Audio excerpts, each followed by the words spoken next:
Bonjour à tous, alors aujourd'hui on va parler leurre. Je suis Fred du site internet Sivasurshop, le site spécialisé sur la pêche du bar au leurre. Alors on va parler d'un leurre, un leurre bien connu, l'Easy Shiner de chez Keitech. Easy Shiner, c'est un leurre de type shad comme on dit souvent. En réalité c'est un leurre équipé d'un paddle au profil assez fin, à la matière extrêmement souple. C'est un grand classique qu'on utilise aussi bien en eau douce qu'en mer, et donc pour nous pêcheurs de bar il a pas mal d'intérêt. On va passer ça en revue. Donc déjà au niveau de la particularité de ce leurre, c'est un leurre qui est fendu sur le dessous et qui a une petite rainure sur le dessus, ce qui permet de faciliter l'armement en texant si besoin. Donc on y reviendra tout à l'heure, mais je vous montre déjà. Donc si on monte sur un hameçon texan comme ici, la pointe de l'hameçon est bien protégée puisqu'elle arrive à ras de la petite rainure. On peut même la faire rentrer légèrement dedans pour bien protéger l'hameçon des algues. Donc ça, on peut le monter de cette façon-là, mais c'est un leurre qu'on peut monter de différentes façons. On peut le monter sur une tête plombée. Alors je vous montre. Par exemple, ici c'est une tête rolling de chez Zorus. Ça peut être une tête plombée ronde. Ça peut être une tête plombée, ronde, comme par exemple une petite tête de chez Musaga. On peut le monter sur une tête football. Donc la tête football, ça va donner plus de rolling. Donc le leurre va davantage bouger de cette façon-là. Donc déjà naturellement il le fait du paddle, mais la tête football a cet avantage-là. Et aussi quand on pose sur le fond, ça permet d'avoir une présentation assez propre. Donc pour les pêches fines à gratter, ce type de montage avec une tête football peut être pas mal. Pêche lente en linéaire ou pêche à gratter. On peut monter notre leurre sur un hameçon texan plombé comme je montrais tout à l'heure. Donc en l'occurrence, on peut utiliser ces modèles-là. Donc ça c'est un modèle de chez Decoy. Mais bon, il y en a dans différentes marques. C'est le même principe. Donc là, l'intérêt, c'est d'être en texan, c'est de limiter les accrochages dans les algues, en suspension ou même dans le fond si on pêche un peu près du fond dans les faibles profondeurs. Donc ce type de montage, c'est fait pour les pêches dans le shallow, comme on dit, donc c'est-à-dire les pêches dans les très faibles profondeurs. Ça peut être le cas en Méditerranée, dans les étangs salés qu'on trouve le long du littoral. En Atlantique, c'est intéressant également sur toutes les zones de faible profondeur, comme des vasières par exemple, comme certaines plages quand la marée est assez basse. On se retrouve à pêcher en wading dans quelques dizaines de centimètres de profondeur. Donc on peut pêcher comme ça jusqu'à 1,50 m, 2 m de profondeur, ça va assez bien. Question de l'animation. Avec un montage comme ça, on peut pêcher dans la couche d'eau, en linéaire, tranquille. On peut faire de la nage en dents de scie, puisque la plombée est plus ou moins en retrait suivant les modèles d'hameçon. Mais en tout cas, ça va déplacer le centre de gravité par rapport à une tête plombée où tout le poids est sur l'avant. Là, on va avoir le poids qui est positionné un peu en retrait, et donc du coup le leurre va avoir tendance, au lieu de vraiment piquer sur un relâché, le leurre va être beaucoup plus planant, il va descendre plutôt comme ça. Et donc sur un leurre qui est très souple comme ça, c'est intéressant puisque le paddle, même à très faible vitesse, va travailler. Donc le leurre reste pêchant même à la descente. Donc ça sur les fonds, je vous dis, entre quelques dizaines de centimètres de profondeur jusqu'à 1,50 m voire 2 m, on peut s'amuser à pêcher très finement de cette façon-là. Donc ça c'est intéressant pour pêcher très lentement. On peut aussi faire tout le contraire, c'est-à-dire, comme souvent dans la pêche, une chose et son contraire. Donc là, on peut pêcher de façon très rapide. C'est ce qu'on appelle la pêche en buzzing.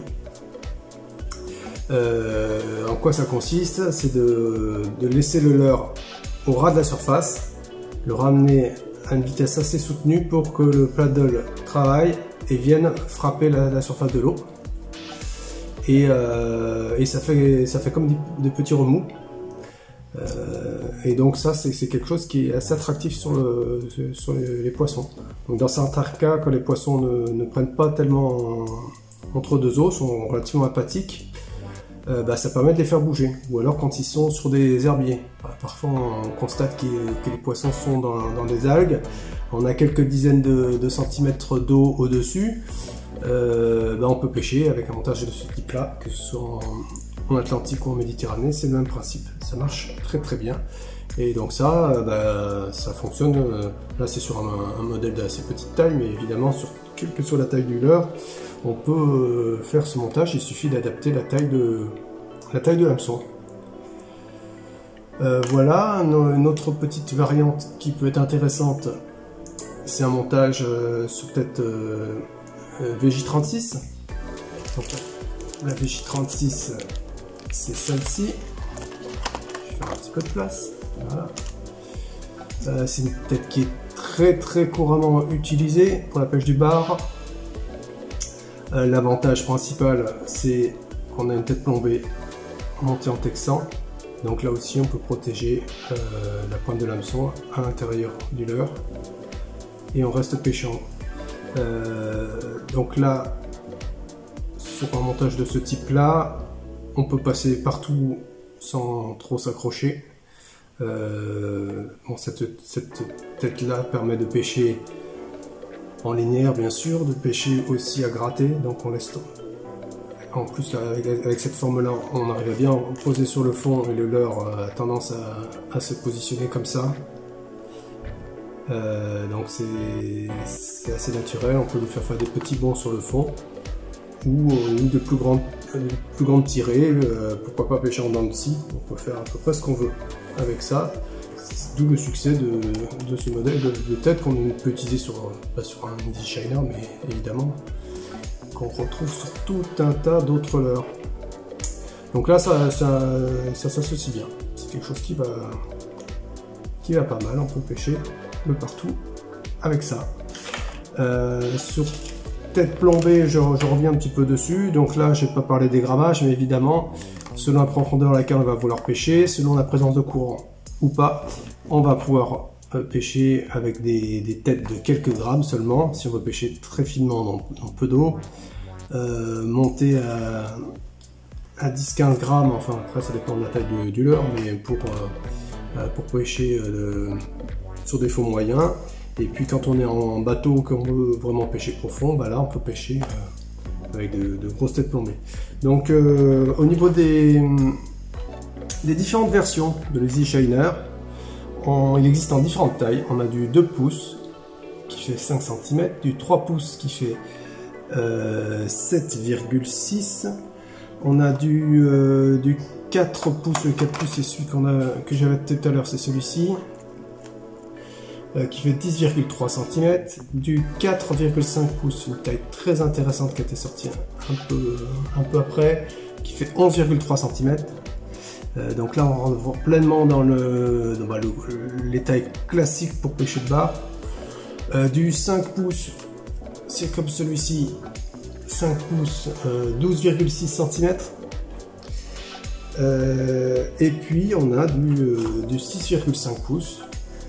Donc c'est celui-ci par exemple, si je vais montrer dans une taille, voilà, 6,5 pouces. Donc ça, c'est pas mal non plus. Ça commence à faire une belle bouchée.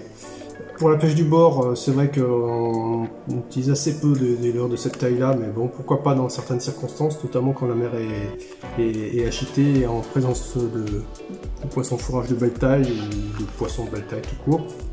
Mais ça va être surtout en bateau en fait, qu'on va utiliser cette taille-là. Faut pas hésiter à prendre des belles bouchées, parce que les poissons n'hésitent pas à s'attaquer à de belles proies assez régulièrement. Donc avec un 6,5 pouces qui représente 16,5 cm, finalement c'est assez polyvalent. Et on s'en sert aussi beaucoup pour pêcher, je ne l'ai pas dit tout à l'heure, mais on peut pêcher en vertical. C'est un leurre qui fonctionne très très bien en vertical. Là aussi grâce à sa souplesse, puisque du coup, c'est un leurre qui tient relativement bien le courant, mais le gros atout de ce leurre-là, c'est de pêcher très lentement. Quasiment, soit avec des petites animations, soit même sans animation du tout, le leurre de lui-même va pouvoir nager correctement. Alors j'ai volontairement sorti ce coloris là parce que ce coloris là il peut intéresser les bars bien évidemment, et il est aussi très très bien pour le lieu qui comme chacun sait est assez friand en tout cas réagit bien sur les coloris, ce type de coloris. Et il y a une grosse taille que je n'ai pas présentée là qui est un 8 pouces qui fait 20,3 cm. Qui là aussi, c'est encore le calibre au-dessus, va permettre de sélectionner un petit peu. Il y a des gens qui font de très belles pêches de bar aussi sur des leurres relativement volumineux, même si c'est pas encore complètement rentré dans les mœurs, mais c'est quelque chose qui se pratique et qui fonctionne surtout. C'est ça qui est intéressant. Donc voilà un petit passage en revue de ce leurre que tout le monde connaît ou presque, mais en tout cas qui est vraiment une valeur sûre pour pêcher le bar.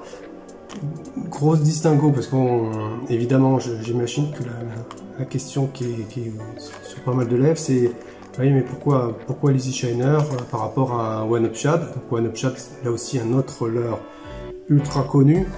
Le One Up Shad, lui, va être beaucoup plus dense et pour moi il est beaucoup plus intéressant sur des pêches rapides, de pêcher des courants, des choses comme ça. Là on est Easy Shiner, en tout cas moi ma façon d'utiliser c'est plutôt sur les pêches lentes, les pêches fines, les pêches à gratter, des pêches sur Texan en faible profondeur, des choses comme ça. Un One Up Shad pour moi ce sera beaucoup plus sur des pêches dynamique, même s'il tire bien son épingle du jeu aussi dans différentes circonstances, mais à titre personnel je fonctionne plutôt comme ça. Au niveau des coloris, alors on va pas tous les passer en revue parce qu'il en existe des dizaines, plus ou moins selon les tailles, mais dans les tailles les plus courantes on a plus de 35 coloris différents. Ce qui laisse pas mal de possibilités. Alors bon, on peut en montrer quelques-uns en plus de ceux qu'il y a là. Donc un que j'aime bien c'est celui-ci là qui a les petites paillettes bleues. Donc celui-ci s'appelle Electric Shad. Je l'aime bien celui-ci. On a des choses sympathiques comme celui-ci. C'est pas mal du tout. En coloris naturelle, hein, il y en a vraiment pas mal. Hein. Ça j'aime bien aussi. On peut se permettre aussi certaines fantaisies. Donc là on a un coloris qui est vraiment en flash, avec du chartreuse et du violet. Le tout rehaussé de paillettes. Donc quand l'eau est un petit peu piquée, faut pas hésiter à sortir ce genre de leurre. Ça contraste bien, ça flash. Le matin tôt, le soir tard, ce genre de coloris ou même des choses comme ça, c'est à ne pas négliger. Et puis tout ce qui est à paillettes, celui-là est magnifique, hein. un peu verdâtre. Bon ça y a pas de souci. Un petit coloris très clair, légèrement bleuté sur le dessus. Toujours les paillettes qui font parfois la différence. Celui-ci est un peu caché sous les affaires, mais celui-là est excellent aussi, très très beau. Alors moi à titre personnel j'aime bien utiliser des coloris naturels qui ressemblent un petit peu à l'ambiance du moment, c'est-à-dire que par eau très claire, j'ai tendance à utiliser des couleurs naturelles assez claires, qui tire un petit peu sur le bleu, le bleuté. Paro un petit peu plus chargé, j'aurais tendance à utiliser en estuaire ou des choses comme ça. Des coloris qui tendent un petit peu sur le marron. Bon, après chacun sa façon de voir les choses, et puis des coloris un peu passe-partout, tout ce qui est sur une base blanche. Là on peut pêcher vraiment quasiment en toutes circonstances avec ce genre de coloris.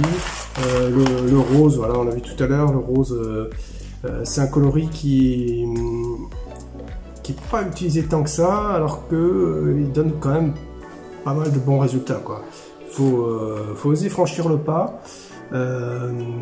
Mais parfois quand les poissons sont un petit peu difficiles, un coloris qui sort un petit peu de l'ordinaire comme ça, c'est pas mal du tout, même par eau claire, hein, c'est ça qui peut paraître un peu déstabilisant, mais pourtant ça marche.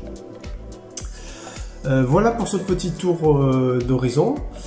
J'espère que cette petite présentation vous a intéressé. Si c'est le cas, n'hésitez pas à vous abonner à la chaîne. Et quant à moi, je vous dis à bientôt pour une prochaine vidéo. Ciao!